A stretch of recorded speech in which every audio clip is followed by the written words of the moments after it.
What's up guys, welcome back to another video. In this video, I'll show you how to connect TradingView to TopStep on mobile. So you might be wondering, how do you exactly do so here? So the first thing that you want to do, since we want to connect this via our mobile device, you want to go and open up the TradingView app. Now, from here, you want to log into your account and access one of the stocks here.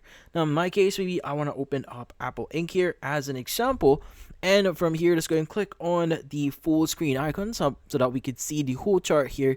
And from here, you want to go and click on the filter icon you see here. So in this case, we have that pencil that has a drawing on it, as well as the filter icon. Let's go and click on it.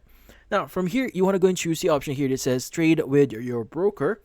And from here, you want to look for a very specific option here, which in this case is going to be named as TradingView. So it might be a while for you to see it. Just scroll down a bit until you see one, as you can see, TradingView. And from here, you could go and just choose either live or demo here and just provide your username and password here. Now, you can go and click on connect here to basically log into your account, and from then on, you should be good. And that's about it. So, if you found this video helpful, don't forget to leave a like or maybe subscribe to our channel. Thank you for watching.